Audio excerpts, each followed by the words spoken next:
नमस्कार दोस्तों, स्वागत है आपका अपने चैनल विजय रथ हिंदी एकेडमी पर। तो हम लोग क्या देख रहे थे, सूफी काव्य के बारे में, है ना। कल क्या देखा था हमने, सूफी काव्य प्रमुख जो सूफी काव्य थी, जो रचनाएं थी, उसको हमने एक क्रम से देखा, हंसावली से लेकर और इधर यूसुफ जुलेखा तक।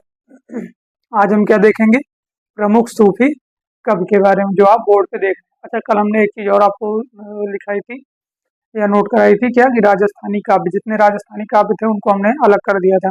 जैसे कि हंसावली हो गया, माधव नलकाम कंदला गणपति की हो गई, और क्या कहते हैं उनकी, कुशल की हो गई, लखनसेन पद्मावती कथा हो गई, और एक कौन था, प्रेम विलास था या प्रेमलता, है ना। ये रचनाएं थी। और एक जो है नंददास की जो है वो क्या थी, ब्रज ब्रज भाषा में थी। और हमने देखा था छिताई वार्ता के बारे में, है ना। छिताई वार्ता क्या थी, ब्रज और राजस्थानी दोनों भाषाओं में थी। तो कल की जो क्लास थी उसमें हम लोग ये टॉपिक कवर कर चुके हैं। तो आज बढ़ेंगे सूफी क्लास में अगली रचनाओं की ओर। अगली रचना क्या है यार, सीधी सी बात, जो महत्वपूर्ण कवि हैं हम उनको देखेंगे और उसके बाद कुछ अन्य बिंदुओं को देखेंगे। तो आइए बढ़ते हैं आज की अगली रचना की ओर। रचनाकार की ओर ना, प्रमुख सूफी कवि क्या देख रहे हैं हम, प्रमुख सूफी कवि। सूफी कवियों में नंबर एक पे हम देख रहे हैं किसको, जायसी को। किसको देख रहे हैं, जायसी को। समय सीमा क्या है, 1446 से 1542 ईस्वी। ये जो 1446 से 1542 ईस्वी है, ये ज्यादातर किताबों में आपको देखने को मिलेगा, गाइडों में भी वैसे भी। खैर, कभी कभी जो है, जो आयोग होता है वो भी इसी को सही मान लेता है। इनकी समय सीमा जायसी की तो अभी तक वैसे कहीं पूछी गई नहीं है। ये है कि हो सकता है कोई पूछ ले, वैसे कोई उम्मीद नहीं है। हाँ, ये क्रमबद्ध करने के लिए जरूर आ जाते हैं कि क्रमानुसार लगाइए। और जो बच्चन सिंह की बुक में मुझे मिला, वो हमें ये मिला 1464 ईस्वी। ठीक, क्या मिला, 1464 ईस्वी। तो अब आप देख लीजिएगा, वैसे मेरे हिसाब से तो ये 1446 से 1442 ठीक है।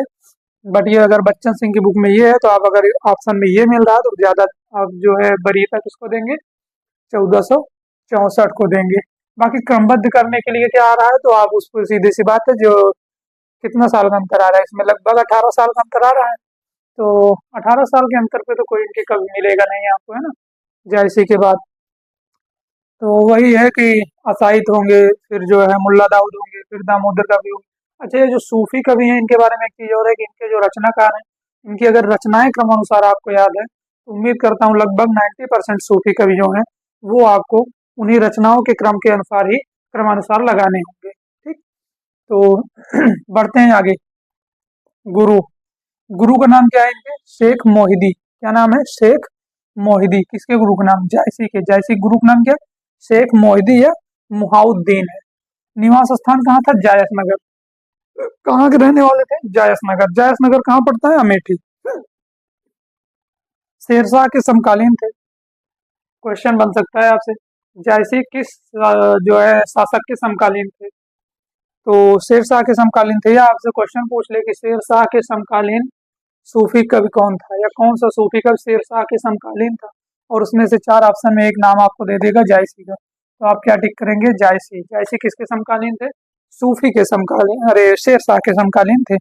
अच्छा, इनके जन्म से संबंधित एक पंक्ति मिलती है, इन्होंने अपने जन्म के संबंध में बताया, क्या बताया, भा अवतार मोर 9 सदी, भा अवतार मोर 9 सदी, 30 बरस ऊपर कवि बदी। ये जो पंक्ति है, ये जायसी की स्वयं लिखी गई पंक्ति है, और ये कहाँ मिलती है, आखिरी कलाम में रचित है। तो ये माना जाता है कि ये इनके जन्म से संबंधित लाइन है जो इन्होंने बताई है। क्या बताया, भा अवतार मोर 9 सदी, 30 बरस ऊपर कवि बदी। ठीक, ये 9 है। ठीक, 9 सदी, 30 बरस ऊपर कवि बदी। कहाँ मिलेगा, ये आखिरी कलाम से ये पंक्ति ली गई है। किसकी है, रचयिता कौन है, जायसी है। रचनाएं देखते हैं इनकी। रचनाओं में हम क्या देखेंगे, हम देखेंगे इनकी पहली रचना क्या, पद्मावत। क्या देख रहे हैं हम, पद्मावत। पद्मावत में क्या दिया गया, खैर पद्मावत के बारे में हम अभी देखेंगे डिटेल से। लेकिन ये है कि अभी इनकी जितनी रचनाएं हैं, उन सारी रचनाओं को हम पहले जो है क्रमबद्ध एक तरीके से देख लें। उसके बाद हम देखेंगे इनकी जो महत्वपूर्ण रचनाएं हैं उनके बारे में। जैसे पद्मावत के बारे में तो बहुत डिटेल से पढ़ना है हमें। खैर, ये खत्म होने के बाद, जब इनकी रचनाओं की श्रृंखला खत्म होगी, तो वहां हम देखते हैं पद्मावत के बारे में। अभी के लिए इतना ही कि नागमती, पद्मावती, रतन सेन की प्रेम कथा का चित्रण इसमें किया गया है। किसका चित्रण किया गया है, नागमती, पद्मावती, रतन सेन की प्रेम कथा का चित्रण किया गया। अखरावट के बारे में देखेंगे। वर्णमाला के एक एक अक्षर को लेकर सिद्धांत संबंधित तत्वों से भरी चौपाई है। आपसे क्वेश्चन पूछा जा सकता है कि जायसी की कौन सी रचना में वर्णमाला के एक एक अक्षर को लेकर सिद्धांत संबंधी तत्वों पर चर्चा की गई है? तो किसमें की गई है? अखरावट में की गई है। या कयामत का वर्णन और या फिर बाबर की प्रशंसा किसमें की गई? ये तो मोस्ट है, बाबर की प्रशंसा और ये कयामत का वर्णन। ठीक, कयामत का वर्णन या बाबर की प्रशंसा कहाँ देखने को मिलेगी? आखिरी कलाम में देखने को मिलेगी। और इसी आखिरी कलाम ग्रंथ में क्या देखने को मिलेगा? इनके जन्म संबंधी जो ये पंक्ति है जो हम यहाँ देखे थे, क्या देखे थे? ये भा अवतार मोर नौसदी 30 बरस ऊपर कविवदी, आखिरी कलाम में ही ये पंक्ति भी आपको देखने को मिलती है। अगली रचना इनकी चित्ररेखा है। चित्ररेखा के बारे में देखते हैं। लघु प्रेमाख्यानक काव्य है। अच्छा, इसमें चित्ररेखा और प्रीतम कुंवर दो लोगों की प्रेम कथा का वर्णन आपको दिखाई देगा। तो ये नायक और नायिका है एक प्रकार से। चित्ररेखा नायिका, प्रीतम कुंवर इसके नायक है। ठीक, खैर इनकी और रचनाएं हैं। तो आगे बढ़ते हैं और देखते हैं अगली रचनाओं के बारे में।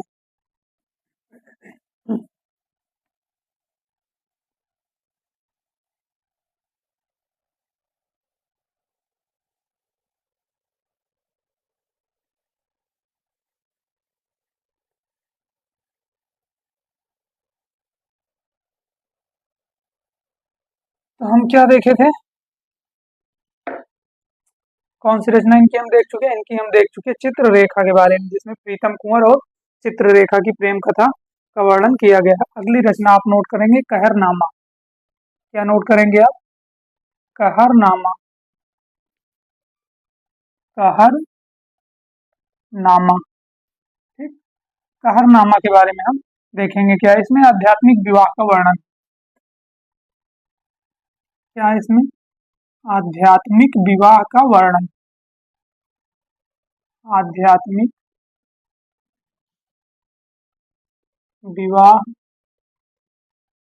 का वर्णन, ये आपको कहाँ देखने को मिलेगा? कहरनामा में देखने को। और क्या है इसमें? परमात्मा की महत्ता का वर्णन। परमात्मा की महत्ता, इतना काफी है आपके लिए। परमात्मा की महत्ता इसमें दर्शाई गई। और क्या है? अन्योक्ति मूलक काव्य है। क्या है यह? अन्योक्ति मूलक काव्य है। अन्योक्ति मूलक काव्य। ठीक, आगे देखेंगे क्या है। अच्छा, एक शैली क्या है इसकी? तो ये कहरवा शैली में रचित है। किसमें रचित है ये? कहरवा शैली में रचित। किसमें रचित है यह? तो मोस्ट क्या है कि ये आप कहरवा शैली याद रखेंगे कहरनामा का। और एक चीज ये याद रखेंगे, परमात्मा की महत्ता का वर्णन है, आध्यात्मिक विवाह का वर्णन है। और आध्यात्मिकता का वर्णन और बाबर की प्रशंसा, इनकी जस्ट हम पिछली रचना में देखे अभी भी। ठीक, उस रचना का क्या नाम है जिसमें आध्यात्मिक नहीं भाई, कयामत का वर्णन। उसमें क्या देखे थे हम?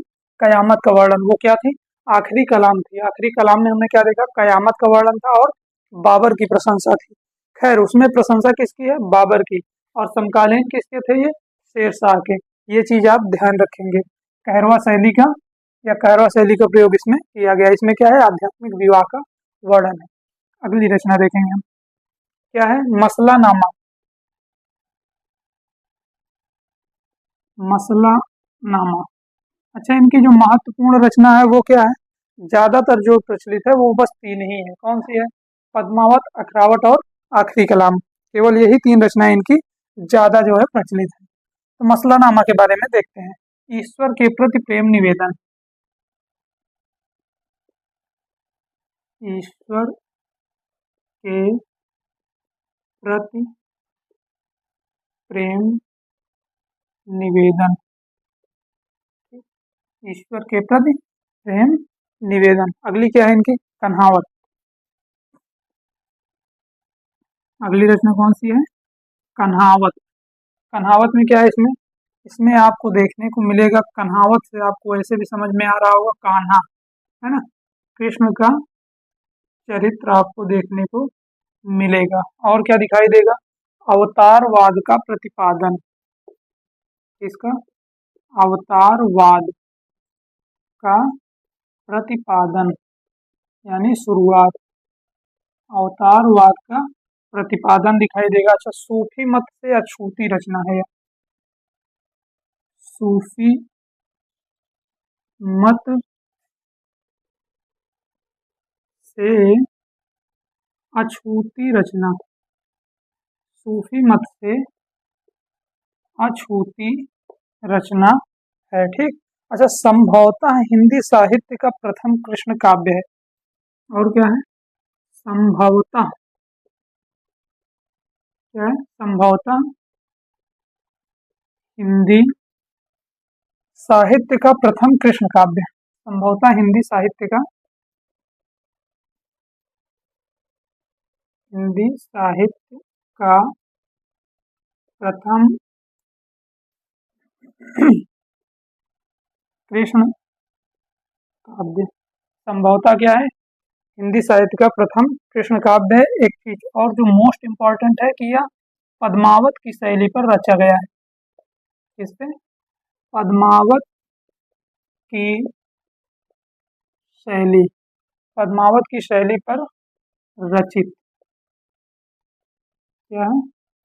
पद्मावत की शैली पर रचित। कहरानामा, आध्यात्मिक विवाह का वर्णन, परमात्मा की महत्ता का वर्णन किया गया है और कहरवा शैली में रचित है। इसके जस्ट पीछे हमने देखा आखिरी कलाम के बारे में, कयामत का वर्णन था, बाबर की प्रशंसा थी। आखिरी कलाम में प्रशंसा किसकी? बाबर की। किसके समकालीन थे? शेरशाह के। अच्छा, ईश्वर के प्रति प्रेम निवेदन हमको किसमें देखने को मिलता है? मसला नामा में देखने को मिलता है। अगली रचना क्या है इनकी? कन्हावत। कन्हावत में क्या है? कृष्ण का चरित्र देखने को मिलेगा। संभवतः हिंदी साहित्य का प्रथम कृष्ण काव्य भी माना गया है, कुछ लोगों ने इसे माना है। अवतारवाद का प्रतिपादन है, सूफी मत से अछूती रचना है, यानी सूफियों का प्रभाव इसमें आपको बहुत कम से कम दिखाई पड़ेगा। पद्मावत की शैली पर रचित है, ये मोस्ट इंपॉर्टेंट है। क्या? पद्मावत की शैली पर रचित ग्रंथ कौन सा है? अगर पूछ ले तो कन्हावत, ये जो है किस पे है? पद्मावत की शैली पर रचित ग्रंथ है। और देखेंगे आगे।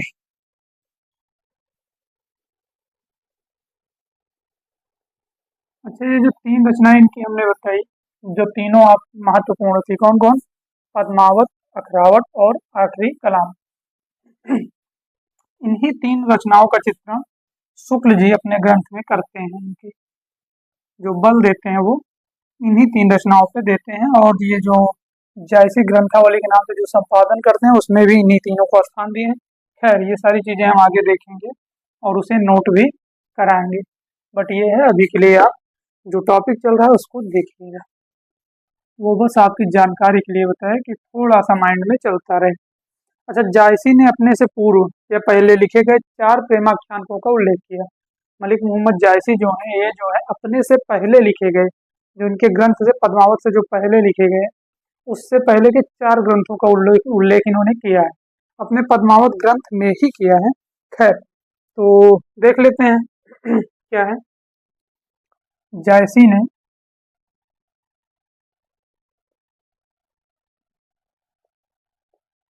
क्या है? जायसी ने अपने से पूर्व, जायसी ने अपने से पूर्व या पहले, पूर्व या पहले लिखे गए 4 प्रेमाख्यानों का उल्लेख किया है। लिखे गए 4 प्रेमाख्यानक, प्रेम पर आधारित आख्यानक, ठीक। प्रेमाख्यानक, 4 प्रेमाख्यानकों, 4 है ना, प्रेम आख्यानकों का उल्लेख किया। जैसे अपने से पूर्व या पहले लिखे गए 4 प्रेमाख्यानकों का उल्लेख किया है। ये 4 प्रेमाख्यानक कौन थे? नंबर 1 नोट करेंगे आप, मधुमालती। जिस ग्रंथ का इन्होंने उल्लेख किया है वो कौन सा है? मधुमालती। दूसरा ग्रंथ कौन सा है? दूसरा आपको देखने को मिलेगा मृगावती। क्या है दूसरा? मृगावती। नंबर 3 पे हम देखेंगे, नंबर 3 पे है मुग्धावती। क्या है? मुग्धावती। और नंबर 4, और जो हमारा लास्ट ग्रंथ है वो है प्रेमावती। क्या है वो? प्रेमावती। इन चारों ग्रंथों का उल्लेख उन्होंने क्या किया है? अपने से पहले लिखे गए ग्रंथों के रूप में किया है। कौन कौन से हैं? मधुमालती, मृगावती, मुग्धावती, प्रेमावती। तो ये 4 रचनाएं हैं। ठीक। तो जायसी के बारे में जो हम देख रहे थे, वो जो जायसी से रिलेटेड जानकारियां थी वो बस इतनी ही थी। अब हम देखेंगे इनके महत्वपूर्ण ग्रंथ, और क्या कहते हैं, खैर सूफी काव्य का भी बहुत ही महत्वपूर्ण ग्रंथ है, पद्मावत के बारे में डिटेल से देखेंगे। तो बढ़ते हैं आगे। आप हेडिंग डालेंगे पद्मावत। क्या डालेंगे आप हेडिंग में? पद्मावत।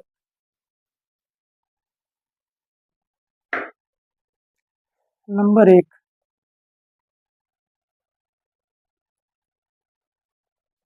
हम क्या देख रहे हैं? पद्मावत। समय सीमा क्या है इसकी? 1540 ईस्वी। ठीक, 1540 ईस्वी। खैर इसकी समय सीमा हमें जो मिलती है वो यही मिलती है, 1540 ईस्वी, पद्मावत की। देखते हैं पद्मावत के बारे में। पद्मावत में टोटल कितने खंडों में है ये? ठीक, क्या देख रहे हैं हम? पद्मावत। पद्मावत कुल कितने खंडों में है? 57 खंडों में डिवाइड। कुल कितने खंड है इसमें? 57। ठीक, टोटल कितने खंड है? 57। अच्छा, भाषा क्या है इसकी? इसकी जो भाषा है वो ठेठ अवधी है। भाषा क्या है इसकी? ठेठ अवधी। ठेठ अवधी भाषा का इसमें प्रयोग किया गया है। अच्छा, प्रिय अलंकार क्या है इसका? प्रिय अलंकार। प्रिय अलंकार है इसका उत्प्रेक्षा। क्या है? उत्प्रेक्षा। उत्प्रेक्षा अलंकार पद्मावत ग्रंथ का प्रिय अलंकार है। ठीक। अच्छा, एक चीज और, पद्मावत को अवधी का प्रथम महाकाव्य भी माना जाता है। अवधी का प्रथम, अवधी का प्रथम महाकाव्य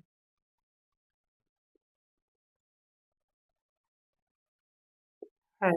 अवधी का प्रथम महाकाव्य है कौन? पद्मावत। अवधी का क्या है? प्रथम महाकाव्य है। अच्छा, ग्रंथ के आरंभ में, सीधे आप नोट करेंगे ग्रंथारंभ में क्या लिखेंगे? 3 शब्द लिखने से अच्छा है ये थोड़ा सा इसको आप सामासिक पद बनाइए। ग्रंथ के आरंभ में, तो सीधे लिखिए ग्रंथ के आरंभ से अच्छा ग्रंथारंभ में। ठीक, ग्रंथ के आरंभ में किसकी प्रशंसा देखने को मिलेगी? शेरशाह की, जिसके ये समकालीन थे। कौन? जायसी। शेरशाह की प्रशंसा मिलती है, या शेरशाह की प्रशंसा है। ठीक? ग्रंथ के आरंभ में शेरशाह की प्रशंसा है। प्रशंसा किस रूप में की गई है? तो ये आप नोट करेंगे, जो लाइन देखने को मिलती है, शेरशाह दिल्ली सुल्तानु, जिससे कि याद रहे आपको, शेरशाह क्या है? दिल्ली सुल्तानु। शेरशाह दिल्ली सुल्तानु चारहु खंड तपय जस भानु। चारहु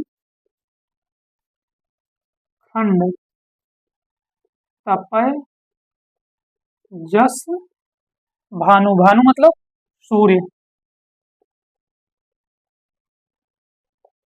ये पंक्ति है, शेरशाह दिल्ली सुल्तानु चारहु खंड तपय जस भानु। ठीक, तो इस पंक्ति से इन्हें, इस पंक्ति में इन्होंने क्या किया? शेरशाह की प्रशंसा की है। अगला देखेंगे। अच्छा, इसका बांग्ला भाषा में अनुवाद किसने किया? नोट करेंगे आप, बांग्ला अनुवाद या बांग्ला अनुवादक। बांग्ला अनुवादक कौन रहे हैं इसके? आलू उजाला नामक कवि रहे हैं। क्या नाम था उनका जिन्होंने पद्मावत का बांग्ला भाषा में अनुवाद किया था? आलो उजाला। किस नाम से किया था? तो इन्होंने किया था। अच्छा, किस नाम से किया था ये नहीं मिला, बस ये मिला कि बांग्ला भाषा के अनुवाद है, बांग्ला भाषा में इसका अनुवाद आलो उजाला नामक कवि ने किया। ठीक, कब किया ये मिला था आपको, 1560 ईस्वी के आसपास किया था। कब किया था? 1560 ईस्वी के आसपास। कब किया था? 1560 ईस्वी के आसपास किया था। ठीक, बांग्ला अनुवादक कौन रहे? आलो उजाला। आलो उजाला क्या है? अगर ये आपको याद ना है तो यहाँ नोट करेंगे आप, कवि हैं ये। ठीक, इन्होंने क्या किया था? पद्मावत का बांग्ला भाषा में अनुवाद किया था। कब किया था? 1560 ईस्वी के आसपास किया था। आगे देखेंगे आप, पद्मावत क्या है? अच्छा, यह एक प्रतीकात्मक काव्य है। क्या है? प्रतीकात्मक काव्य है। कौन? पद्मावत क्या है? प्रतीकात्मक काव्य है। अच्छा, इसका जो पहला भाग है वो काल्पनिक है। नोट करेंगे क्या? इसका पहला भाग, पहला भाग क्या है? काल्पनिक। पहला भाग क्या है? काल्पनिक है। और यहीं लिखेंगे आप दूसरा भाग। क्या लिखेंगे? दूसरा भाग। दूसरा भाग जो है वो इतिहास तथा कल्पना का मिश्रण है। दूसरे भाग में क्या देखने को मिलेगा? इतिहास और कल्पना दोनों का मिश्रण। इतिहास तथा कल्पना का मिश्रण है। ठीक, ये है। खैर, पद्मावत के बारे में और बहुत सारी चीजें जाननी है, तो देखते हैं, अभी एक बार रिपीट कर लेते हैं, फिर हम बढ़ेंगे आगे। टोटल कितने खंडों में डिवाइड है? 57 खंडों में डिवाइड है। भाषा क्या है? ठेठ अवधी भाषा का इसमें प्रयोग किया गया है। ये अलंकार कौन सा है इसका? उत्प्रेक्षा अलंकार है। ठीक, शेरशाह का आरंभ में क्या किया गया है? इसकी प्रशंसा की गई है। अवधि का प्रथम महाकाव्य माना जाता है, मोस्ट इम्पॉर्टेंट जो है। ठीक, ये आप टिक करेंगे। खैर, मोस्ट तो सारी चीजें हैं, टोटल खंड कितने हैं ये भी महत्वपूर्ण है। बाकी एक बार ये सारी चीजें मान लो इग्नोर भी कर सकते हैं। स्टार्टिंग में किसकी प्रशंसा है? शेरशाह की प्रशंसा है। शेरशाह दिल्ली सुल्तानु चारों खंड तपेजस भानु। इसके बांग्ला अनुवादक कौन रहे? क्वेश्चन पूछा जा सकता है कि आलो उजाला नामक कवि ने किस सूफी रचना का बांग्ला भाषा में अनुवाद किया है? तो पद्मावत का किया है। ठीक, अच्छा, पद्मावत एक प्रतीकात्मक काव्य है। इसका पहला भाग जो है काल्पनिक है, और जो दूसरा भाग या अगला पार्ट है इसका वो क्या है? इतिहास और कल्पना दोनों का मिश्रण है। ठीक, तो बढ़ते हैं आगे।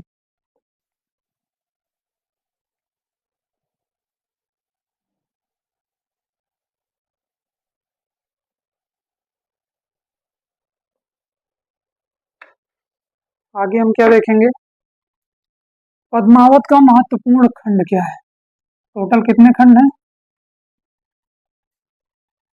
टोटल 57 खंड है। 57 खंडों में सबसे महत्वपूर्ण खंड कौन सा है? लिखेंगे आप महत्वपूर्ण खंड। महत्वपूर्ण खंड। महत्वपूर्ण खंड इसका कौन सा है? महत्वपूर्ण खंड है इसका, जो उसका नाम क्या है? नागमती वियोग वर्णन। क्या है? नागमती। अब बार बार सोच रहे होंगे ये नागमती है कौन? खैर, आगे बताता हूँ कौन है। अभी के लिए आप जिज्ञासा अपनी जारी रखें। नागमती वियोग वर्णन।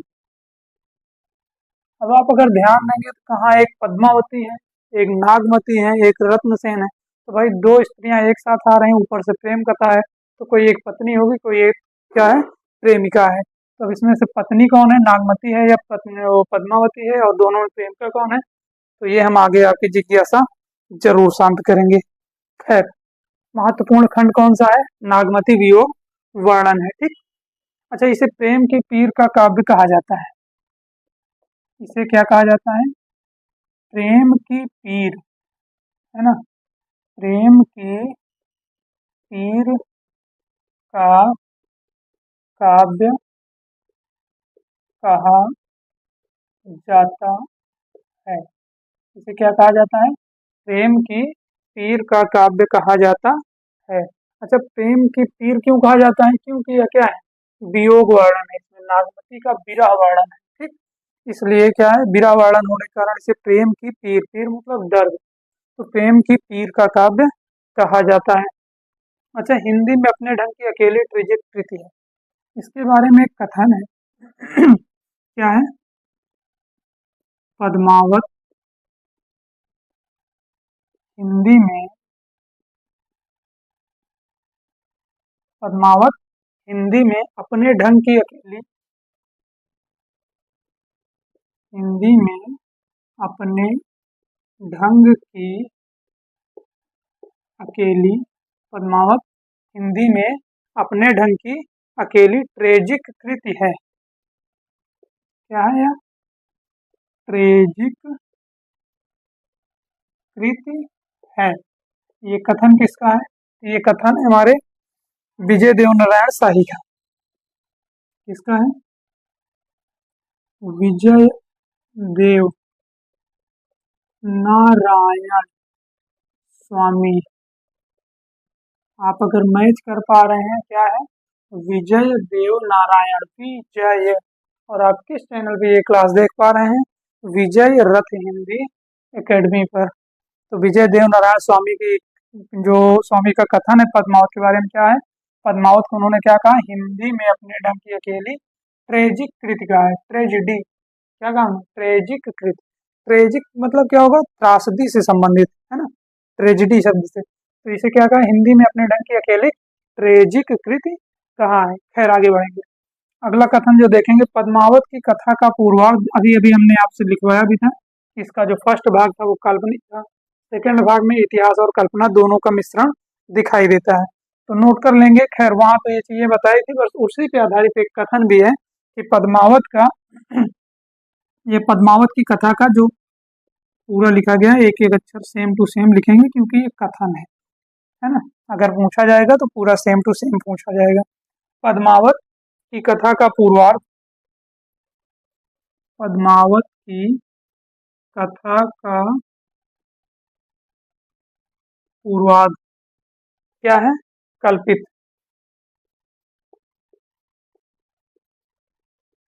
पद्मावत की कथा का पूर्वार्ध क्या है? कल्पित है तथा उत्तरार्ध ऐतिहासिक है। तथा उत्तरार्ध क्या है?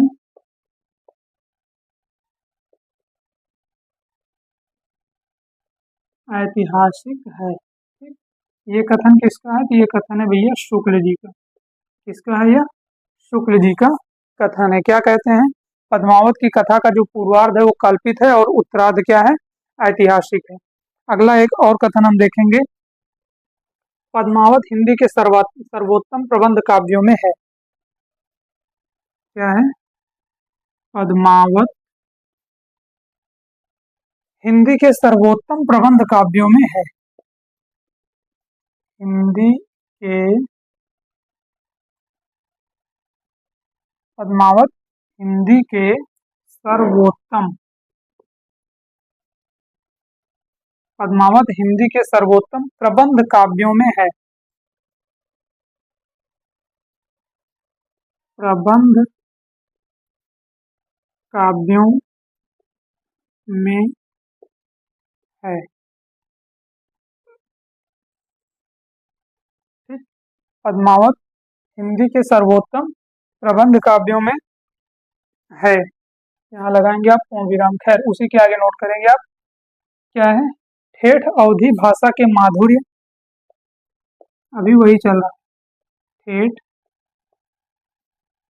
अवधी भाषा के माधुर्य, ठेठ अवधी भाषा के माधुर्य और भावों की गंभीरता की दृष्टि से,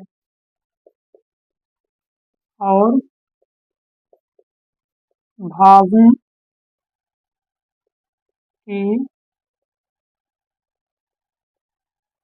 गंभीरता की दृष्टि गंभीरता की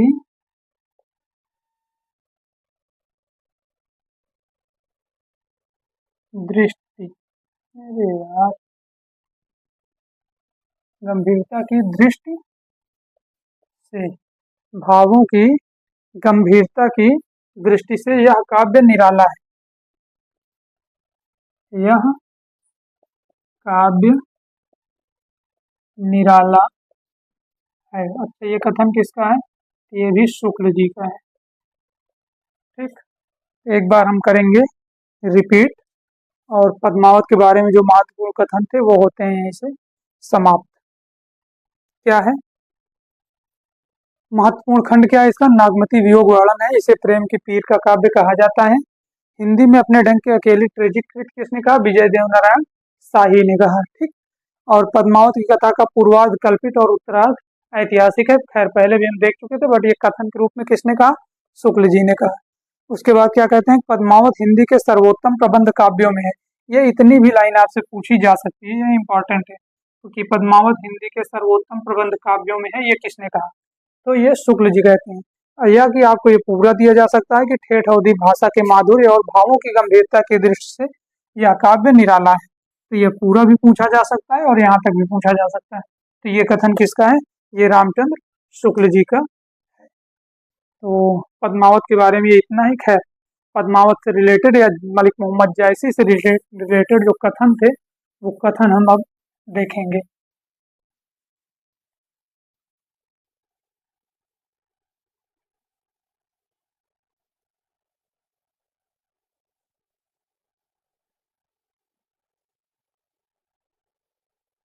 तो पद्मावत से जो रिलेटेड जानकारी थी वो लगभग हुई समाप्त। अब आप डालेंगे यहीं पे एक नोट। खैर, चल वही टॉपिक रहा पद्मावत। अब ये मत समझिएगा कि नोट डालने का मतलब चेंज हो गया। आप पद्मावत में भी लिख सकते हैं उसी के आगे नंबरिंग करके। ठीक, या आप नोट लिखेंगे, नोट में नंबरिंग करेंगे इसी के अंडर, इसके अंडर, इसी के अंडर में। ठीक, पद्मावत के अंदर नोट लिखेंगे आप। शुक्ल ने जायसी की 3 रचनाओं का उल्लेख किया है। क्या लिखेंगे आप? अभी अभी हमने आपको बताया था, शुक्ल ने जायसी की कितनी रचनाओं का उल्लेख किया है? 3 रचनाओं का उल्लेख किया है। ये 3 रचनाएं कौन कौन सी हैं? तो पहली तो है पद्मावत, दूसरी है अखरावत, तीसरी है आखिरी कलाम। क्या है? पद्मावत, दूसरी क्या है? अखरावत, और तीसरी क्या है? आखिरी कलाम। क्या है? आखिरी कलाम। तो शुक्ल ने जायसी की कितनी रचनाओं का उल्लेख किया है? 3 रचनाओं का, पद्मावत, अखरावत और आखिरी कलाम। ठीक, आगे देखेंगे कथन जो और भी है, नोट में ही देखेंगे। नंबर 2, तुलसी की भाषा के स्वरूप को पूर्णतया समझने के लिए तुलसी की भाषा, तुलसी की भाषा के स्वरूप को, तुलसी की भाषा के स्वरूप को पूर्णतया पूर्णतया समझने के लिए, पूर्णतया समझने के लिए, ठीक, तुलसी की भाषा के स्वरूप को पूर्णतया समझने के लिए जायसी की भाषा का अध्ययन आवश्यक है। क्या है पूरा कथन? तुलसी की भाषा के स्वरूप को पूर्णतया समझने के लिए जायसी की भाषा का अध्ययन आवश्यक है। जायसी की भाषा का अध्ययन आवश्यक है। जायसी की भाषा क्या है? ठेठ अवधि है। अभी अभी हमने जस्ट पीछे देखा है। ये कथन किसका है? ये कथन है शुक्ल जी का। इनका क्या कहना है? तुलसी मतलब तुलसीदास, रामचरितमानस के रचनाकार। उनकी रचना जो रामचरितमानस भाषा क्या है? उसकी अवधि है। और जायसी की भाषा क्या है? ठेठ अवधि है। इनका मानना है, इन्होंने कहा कि तुलसी की भाषा के अगर स्वरूप को आपको समझना है, पहले आपको जायसी की भाषा का ज्ञान होना चाहिए। ठीक, आगे बढ़ेंगे। आखिरी कलाम की भाषा, नंबर 3, क्या है? आखिरी कलाम की भाषा, आखिरी कलाम की भाषा पद्मावत व अखरावत की अपेक्षा आखिरी कलाम की भाषा पद्मावत व अखरावत की अपेक्षा क्या है? अपेक्षा अधिक ठेठ व बोलचाल की अवधि है। अधिक ठेठ व अधिक ठेठ व बोलचाल की अवधि है। बोलचाल की अवधि है। ये जो कथन है किसका है? यह कथन भी हमारे शुक्ल जी का है। किसका है ये कथन? शुक्ल जी का। इन्होंने क्या कहा? आखिरी कलाम इनका एक जो ग्रंथ था जिसमें कयामत का वर्णन था और किसकी प्रशंसा थी? बाबर की प्रशंसा की गई है। तो शुक्ल जी क्या कह रहे हैं कि आखिरी कलाम की भाषा जो है पद्मावत व अखरावत की अपेक्षा अधिक ठेठ व बोलचाल की अवधि है। तो ये किसका है? शुक्ल जी का कथन है। आगे देखेंगे हम।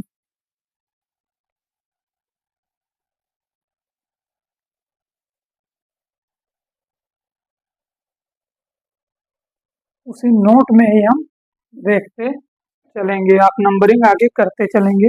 अभी बहुत सारे कथन है। खैर नंबर 4 पे देखेंगे। कबीर ने केवल भिन्न प्रतीत होती हुई, लिखेंगे अगला कथन आप। कबीर ने केवल भिन्न प्रतीत होती हुई, भिन्न प्रतीत होती हुई। कबीर ने केवल भिन्न प्रतीत होती हुई परोक्ष सत्ता की एकता का आभास दिया था। किस एकता का? परोक्ष सत्ता जो थी, परोक्ष सत्ता की एकता का क्या किया था? आभास दिया था। आभास दिया था। कबीर ने केवल भिन्न प्रतीत होती हुई जो परोक्ष सत्ता थी, ध्यान दीजिएगा शब्द पे, बताते हैं क्यों। खैर, कबीर ने केवल भिन्न प्रतीत होती हुई परोक्ष सत्ता की एकता का आभास दिया था। प्रत्यक्ष जीवन की एकता का दृश्य सामने रखने की आवश्यकता बनी थी। प्रत्यक्ष, अब आपको उम्मीद करता हूँ समझ में आ गया होगा क्यों हमने उसे अंडरलाइन किया था। प्रत्यक्ष जीवन किसका? प्रत्यक्ष जीवन की एकता का दृश्य, प्रत्यक्ष जीवन की एकता का दृश्य, प्रत्यक्ष जीवन की एकता का दृश्य सामने रखने की आवश्यकता बनी थी। सामने रखने की आवश्यकता क्या थी? बनी थी। सामने रखने की आवश्यकता बनी थी। यह जायसी द्वारा पूरी हुई। यह जायसी द्वारा पूरी हुई। ये जो कथन है किसका है? ये कथन भी हमारे शुक्ल जी का है। क्या कहा है इन्होंने? इन्होंने कहा है कि कबीर ने किस सत्ता की एकता का आभास दिया था? जो परोक्ष सत्ता थी। ठीक, कौन सी सत्ता थी? जो परोक्ष सत्ता थी, उसकी एकता का आभास इन्होंने दिया था। प्रत्यक्ष जीवन में एकता का जो संकट बना हुआ था, या प्रत्यक्ष जीवन की जो एकता का दृश्य सामने रखने की जरूरत थी, उसे किसने किसने सामने लाया? उसे जायसी ने पूरा किया। ठीक, तो परोक्ष सत्ता की एकता का आभास कबीर ने, और प्रत्यक्ष जीवन की जो एकता का आभास था या उसका दृश्य था, वो किसने सामने रखा? जायसी ने सामने रखा। कथन किसका है? रामचंद्र शुक्ल जी का है। खैर, रामचंद्र शुक्ल के बारे में जो पढ़ ही रहे हैं, तो एक चीज जो वहां छोड़ दिए थे वो आप यहाँ नोट ही कर लीजिए कि जायसी ग्रंथावली, वहां भी हमने आपसे बताया था, बट वहां ग्रंथ लिखवा दिए थे। इन्होंने 3 ग्रंथों को स्थान दिया था। इनके जायसी के ना। तो जायसी ग्रंथावली, जायसी ग्रंथावली, जायसी ग्रंथावली का संपादन किया था किसने? शुक्ल जी ने। संपादक, जायसी ग्रंथावली के संपादक कौन है? शुक्ल जी है। और इन्होंने जायसी ग्रंथावली जो संपादित किया है, इसमें 3 रचनाएं रखी हैं जो हम ऊपर देख चुके थे। एक तो पद्मावत, दूसरा हमने देखा था अखरावट, और तीसरी हमने देखी थी आखिरी कलाम। ठीक, आखिरी कलाम। ये 3 रचनाएं हम देख चुके थे। कौन सी?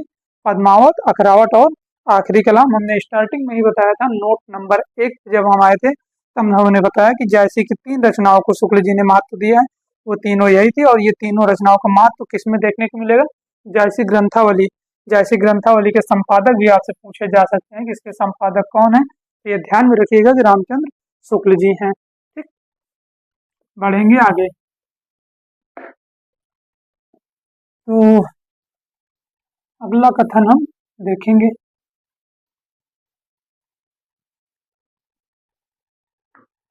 नंबर 6 क्या देखेंगे? जायसी की वाक्य रचना स्वच्छ होने पर भी, नोट करेंगे आप, जायसी की वाक्य रचना स्वच्छ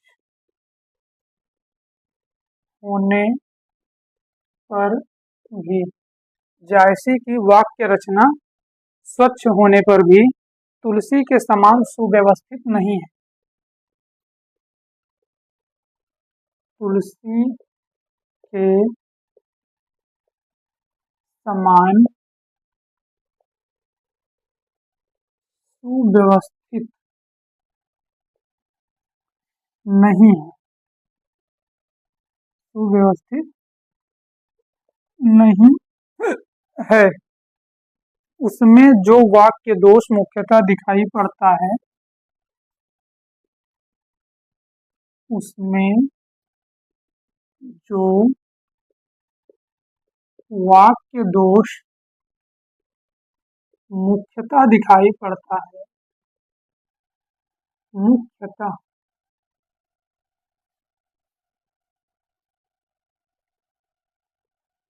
दिखाई पड़ता है, उसमें जो वाक्य दोष मुख्यतः दिखाई पड़ता है, मुख्यतः दिखाई पड़ता है, वह न्यून पदत्व है। वह कैसा है? वह न्यून पदत्व, न्यून पदत्व है। ठीक, विभक्तियों का लोप, आगे लिखेंगे,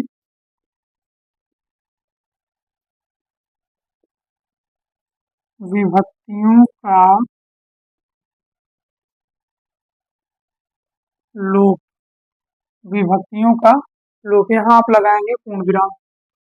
क्या लगाएंगे आप? पूर्ण विराम। खैर, विभक्तियों का लोप, संबंधवाचक सर्वनामों का लोप, संबंधवाचक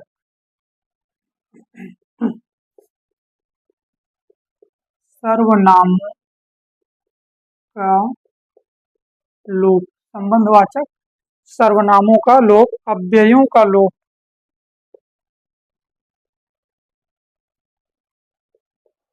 अव्ययों का लोप।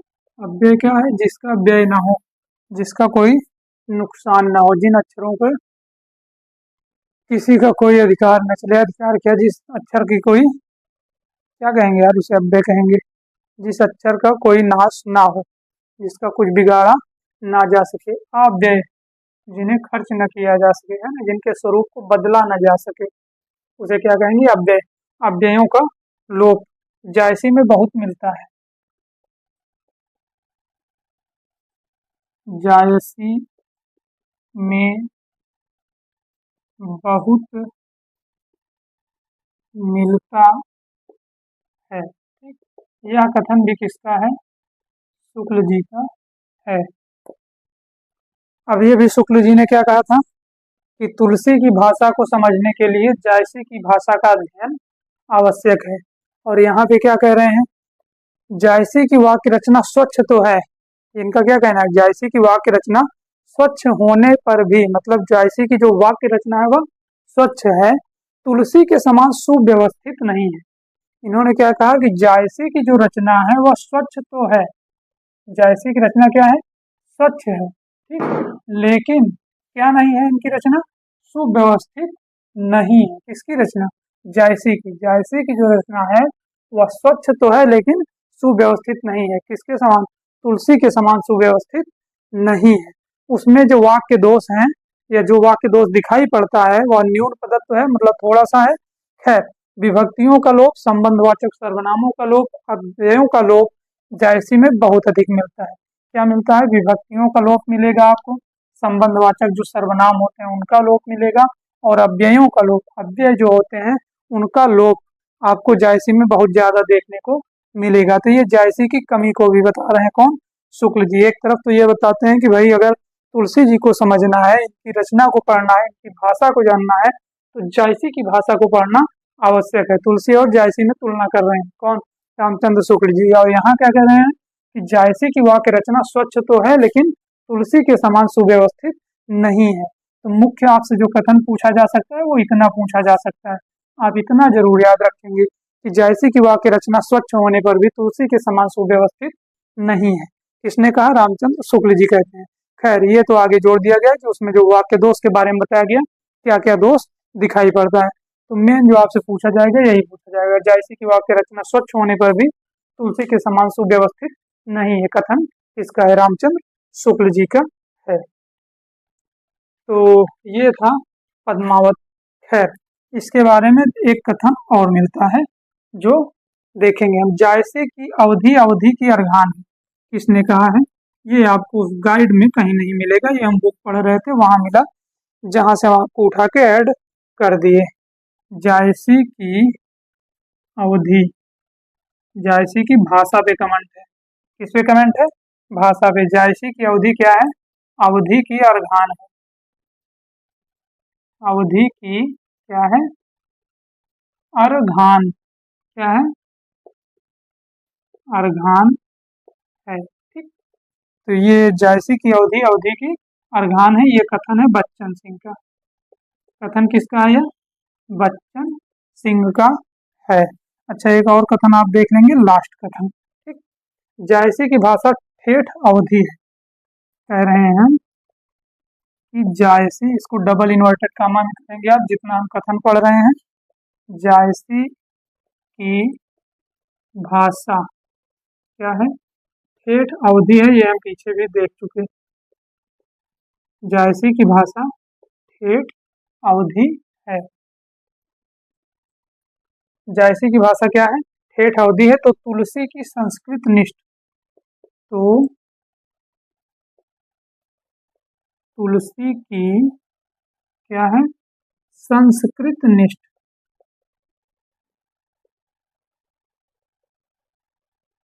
संस्कृत निष्ठ, यह कथन किसका है, तो यह कथन भी बच्चन सिंह का है। ये दो कथन बच्चन सिंह की बुक से हमने यहाँ ऐड कर दिया है, ठीक। क्या ऐड किया, जायसी की अवधि अवधि का अर्घान है बच्चन सिंह, और जायसी की भाषा ठेठ अवधि है तो तुलसी की संस्कृत निष्ठ, ये किसकी है, ये भी बच्चन सिंह की लाइन है। तो जब हम आगे फिर से रीस्टार्ट मारेंगे और आप लोगों को जो बुक लेके आएंगे पढ़ाने के लिए, उसमें आप शुक्ल जी, हजारी प्रसाद द्विवेदी जी और बच्चन जी, और साथ में आप जो है देखेंगे किसके बारे में, जो हमारे संपादक डॉक्टर नगेंद्र हैं, इन सभी बुकों में इन सब रचनाओं के बारे में या इन सब कवियों के बारे में क्या कहा गया है, क्या कथन है, वो सारी चीजें ये जब सार संग्रह खत्म होगा तो इसी तरीके से आपको हम ऐड करके लेके जरूर आएंगे हर एक रचना के बारे में। तो खैर, अभी के लिए बस इतना ही, ये कह सकते हैं आपके लिए एक ट्रेलर था। जायसी की अवधि अवधि की अर्घान है बच्चन सिंह, जायसी की भाषा ठेठ अवधि है तो तुलसी की संस्कृत निष्ठ, ये किसका कथन है, ये बच्चन सिंह का कथन है। तो पद्मावत के बारे में जो जानकारी थी वो यहीं पे होती है समाप्त, ठीक है। अच्छा, एक चीज और बचा है पद्मावत के बारे में, वो भी यहीं देख लेते हैं। पद्मावत में जो इसके पात्र हैं वो किसके प्रतीक हैं। ठीक, जैसे कि रतन सेन है, नागमती है, पद्मावती है, ये सारी जो है, जो ये प्रेम कथा है उसके माध्यम से ये सब चीजें किसी न किसी के प्रतीक हैं, ये सारे पात्र। तो ये किसके पात्र प्रतीक किसके हैं ये सारे पात्र, ये हम देखेंगे। तो हम देखेंगे पद्मावत के प्रतीक। आप एक हेडिंग डालेंगे, हेडिंग में क्या लिखेंगे, पद्मावत के प्रतीक। ठीक, क्या लिखेंगे हम, पद्मावत के प्रतीक। तो प्रतीक में देखेंगे, सबसे पहले हम देखेंगे रत्नसेन के बारे में। नंबर 1 क्या देखेंगे हम, रत्नसेन। ये जो रत्नसेन है ये किसका प्रतीक है, तो ये मन का प्रतीक है। किसका प्रतीक है रत्नसेन, इसमें मन या आत्मा, मन, आत्मा, या आप कह सकते हैं साधक। क्या कह सकते हैं, साधक। ये प्रतीक किसका है, रत्नसेन, मन, आत्मा या साधक का। ठीक, देखेंगे पद्मावती के बारे में। नंबर 2 जो इसमें हमें पात्र देखने को मिलती है, कौन है, पद्मावती। ये जो पद्मावती है ये किसकी प्रतीक है, तो ये परमात्मा की प्रतीक है। यहाँ से क्वेश्चन बनता है। ठीक, ये परमात्मा का प्रतीक है, या आप कह सकते हैं श्रद्धा या सात्विक बुद्धि, या आप क्या कहेंगे, श्रद्धा, या आप कहेंगे कि ये किसकी प्रतीक है, सात्विक बुद्धि की प्रतीक है। कौन, पद्मावती। नंबर 3 पे हम देखेंगे नागमती के बारे में। नागमती, खैर नागमती के बारे में ये लाइन भी आती है जब आप पद्मावत के पढ़ेंगे, पद्मावत काव्य को, तो नागमती या दुनिया धंधा ये करके एक लाइन आती है उसमें। ठीक, तो नागमती किसकी प्रतीक है, दुनिया धंधा की प्रतीक है। अभी के लिए बस आप इतना जानिए, दुनिया धंधा, या आप कह सकते हैं दुनिया धंधा के साथ साथ माया, माया नहीं यार, सांसारिक बुद्धि की। माया का जो प्रतीक है वो आगे हम बताएंगे, वो तो दूसरा है, सांसारिक बुद्धि की प्रतीक है। माया का प्रतीक इसमें अलाउद्दीन है। नागमती किसकी प्रतीक है, दुनिया धंधा के प्रतीक है या सांसारिक बुद्धि की प्रतीक है। अच्छा, इसमें एक आपको पात्र देखने को मिलेगा सुवा, सुवा। ठीक, सुवा, या उसका और दूसरा नाम क्या देखने को मिलेगा जो पात्र है, हीरामन तोता। एक तोता है। हमने पीछे भी देखा था कि सूफी कवियों के यहाँ गुरु रूप में हमने देखा कि सिर्फ मनुष्यों को ही नहीं, पशु पक्षी आदि प्रकृति से रिलेटेड किसी भी चीज को गुरु बनाया जा सकता है।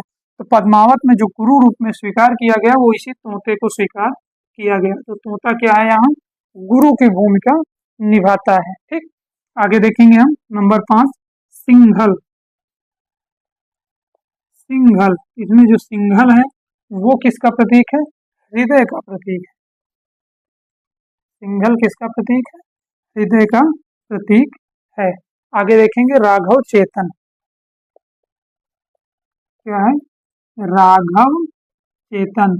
राघव चेतन क्या है, शैतान का प्रतीक है। राघव चेतन क्या है, इसमें शैतान का प्रतीक है।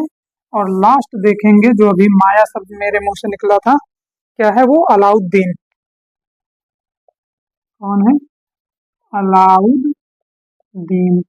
ये जो अलाउद्दीन है ये किसका प्रतीक है, ये माया का प्रतीक है। ठीक, किसका प्रतीक है, यह माया का प्रतीक है। तो पद्मावत के बारे में जो भी डिटेल थी वो बस इतनी ही थी।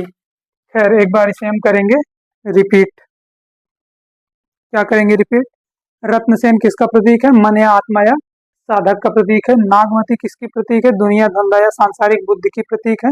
अच्छा ये छूट गया, पद्मावती परमात्मा, श्रद्धा या सात्विक बुद्धि की प्रतीक है। सुवा या तोता किसका प्रतीक है, गुरु का प्रतीक है। और सिंघल के बारे में हमने देखा वो हृदय का प्रतीक है। राघव चेतन के बारे में मैंने देखा शैतान का प्रतीक है। और लास्ट में हमने देखा अलाउद्दीन।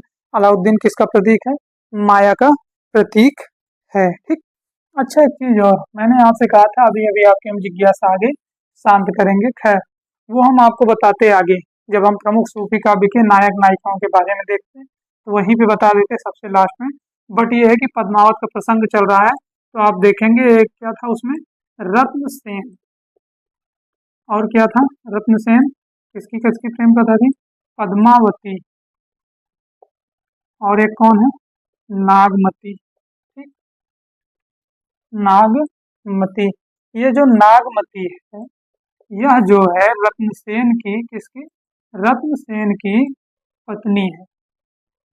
ठीक, और ये जो पद्मावती है ये इनकी क्या है, प्रेमिका है।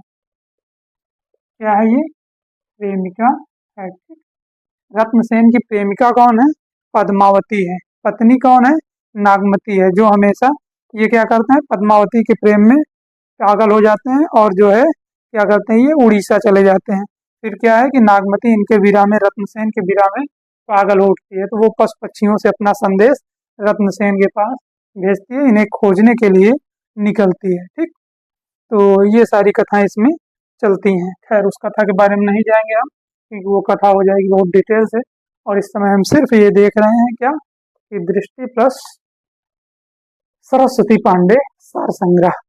तो आपके लिए बस अभी के लिए इतना ही कि रत्नसेन राजा रहता है, जिसकी पत्नी का नाम नागमती रहता है, और यह पद्मावती के प्रेम में पागल हो जाता है। तो इनके प्रेम में कहाँ चला जाता है, ये उड़ीसा चला जाता है। और क्या होता है फिर कि नागमती इनके विरह में पागल हो जाती है, और जो पशु पक्षियों के माध्यम से अपना संदेश देती है, इन्हें ढूंढती है।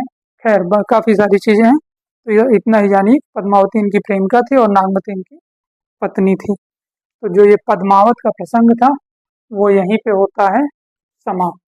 ठीक, पद्मावत के बारे में बस इतना ही। तो आगे हम देखेंगे कल, यानी अगली क्लास में। खैर क्लास आपको कैसी लगी कमेंट में ज़रूर बताएं, और अगर अच्छी लग रही है तो लाइक शेयर और सब्सक्राइब भी करते रहिए। और मिलते हैं अगले दिन आपसे, तब तक के लिए लेंगे आपसे विदा। धन्यवाद।